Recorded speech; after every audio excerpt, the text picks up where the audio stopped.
Okay, today we're going to be covering the Mexican-American War and its immediate aftermath, with looking at sort of the basic course of the war and the effects of it afterwards.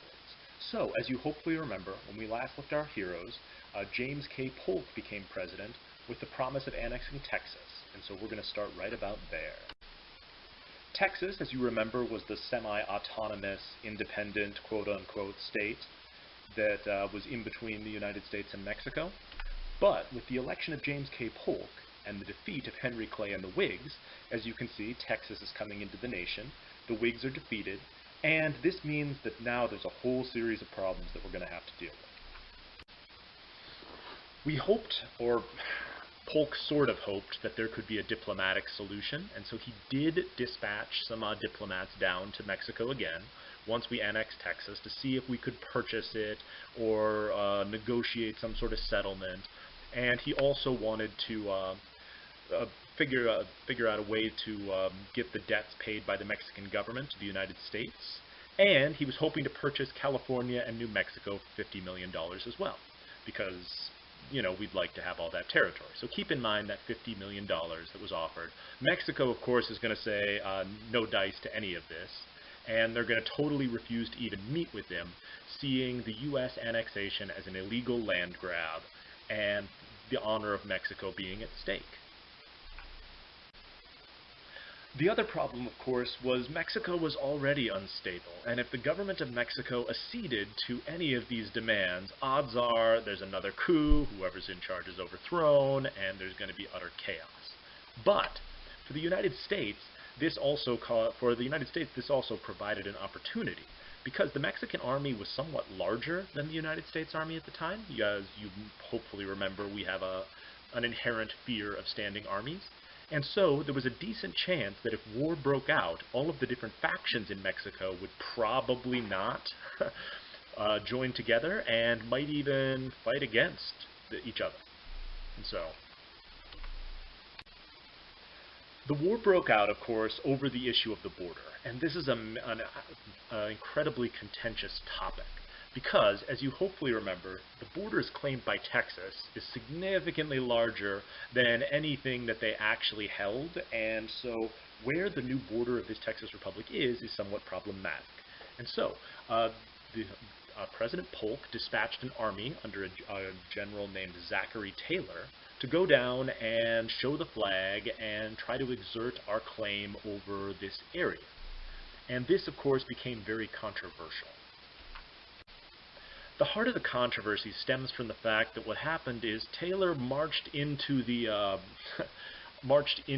disputed territory and started building forts and fortifications. This was an obvious provocation, and there's a lot of speculation that Polk wanted Zachary Taylor to get attacked, because, of course, as you remember, the United States does not fight offensive wars, we only fight when we're attacked. And so when, of course, some outriders of Zachary Taylor's encountered some Mexican soldiers, shots were exchanged, and President Polk was famously able to give his speech saying that American blood was shed, quote, on American soil, which, looking at the map that we had up there previously, is it actually American soil? I mean, that's pretty questionable. So Polk said that war already existed and that Mexico started it, but that's kind of an open question. Abraham Lincoln famously gave a speech opposing the war, claiming or demanding to know exactly where the spot was where American blood was shed on American soil, and after the war he became mocked for this pretty widely. Our favorite transcendentalist, Henry David Thoreau here, also opposed the war, arguing that it was an unjust land grab, and so he refused to pay taxes to support the war, and ended up being thrown in jail for that. He then composed the book on civil disobedience, where he laid out the whole the principle that it was right and proper to not follow unjust laws and unjust policies, and to protest that by civilly disobeying those laws. So, on civil disobedience, about the Mexican-American War. The war, it took a while for us to get going, of course, because again, we don't have a large professional standing army, and so it took a significant amount of time to mobilize American troops and get them down to Mexico. But Mexico also had really profound logistical problems.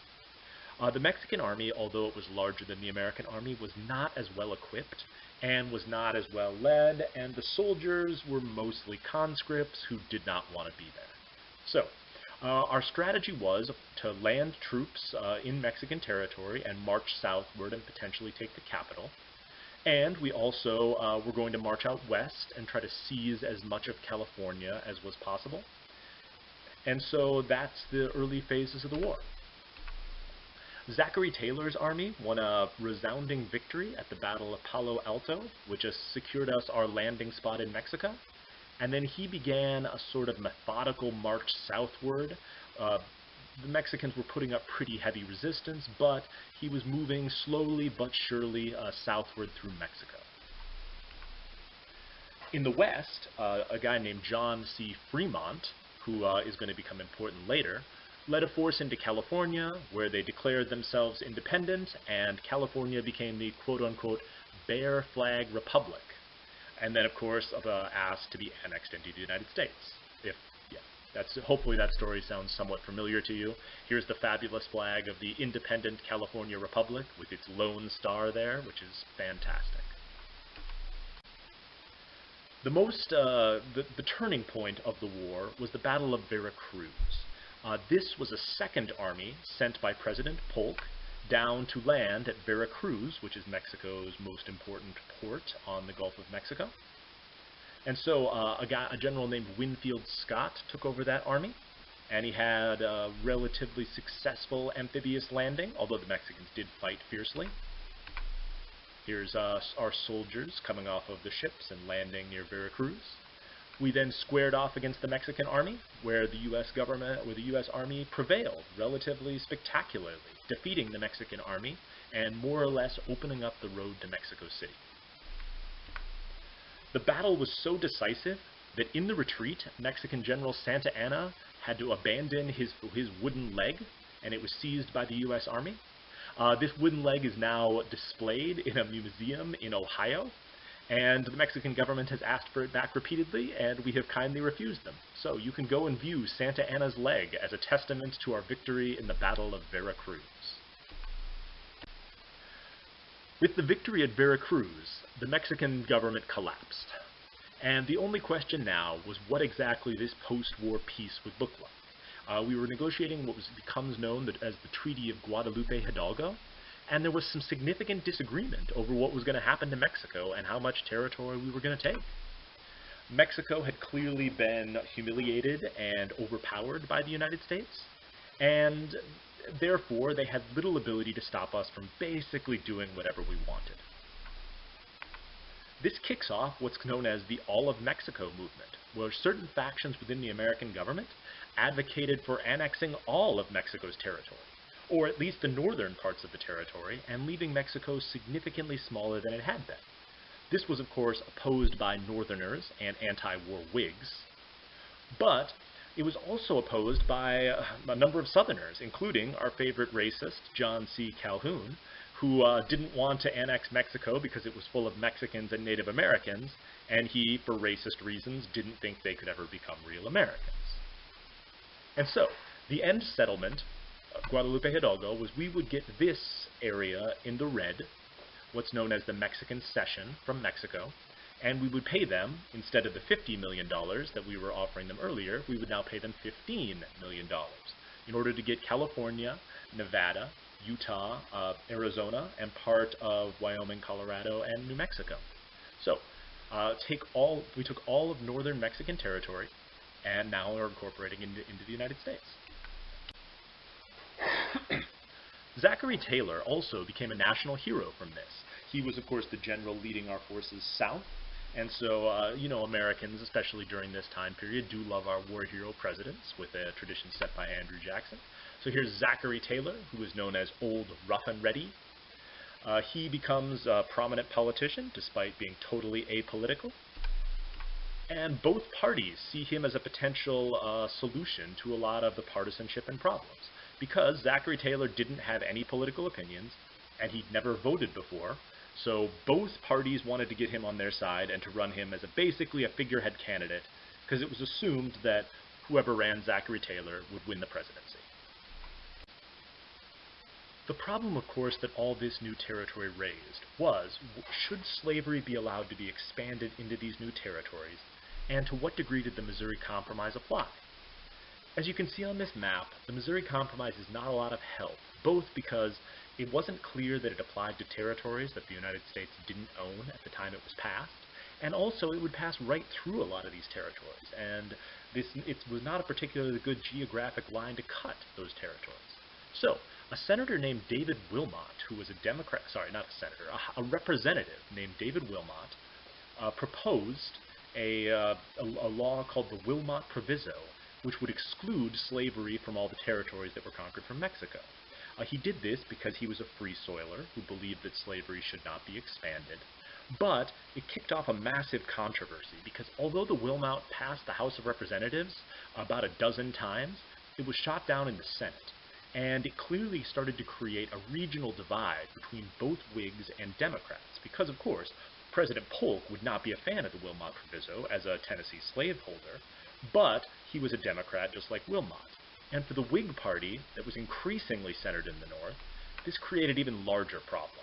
Because the question as far as whether the Whig Party was more a party of sort of economic or of economic policies like the bank, the tariff, or internal improvements, or if it was a reform party from the Second Great Awakening, pushing things like, obviously free soil or, more rights for women. And so there was a massive disagreement, and both parties started to fracture over this issue of the expansion of slavery. And in the end, that's partially the legacy of the Mexican War, is almost as soon as the war ends, we start fighting about what's going to happen to these new territories. Are they slave territories? Are they free territories? And the real problem is, these debates do not break down along party lines, but they break down often along regional lines, with Northerners being more against the expansion of slavery, and Southerners, of course, being very pro the expansion of slavery. And so we already start to see cracks forming within the second party system, and it's clearly not going to be long for this world.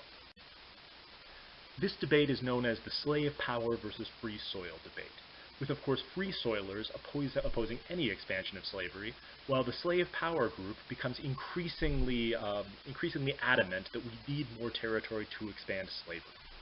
And so what we end up getting out of this, and I'll talk more about this later, is people who follow the slave power argument want to get even more territory, potentially other Latin American countries, Cuba, Honduras, Nicaragua, and their goal is to potentially, annex even more territory in the Caribbean, and we'll talk more about this later. Well, of course, the free soilers want zero expansion of slavery, either because they want that land freed up for non-plantation agriculture, or because they find slavery morally abhorrent and would rather get rid of it altogether.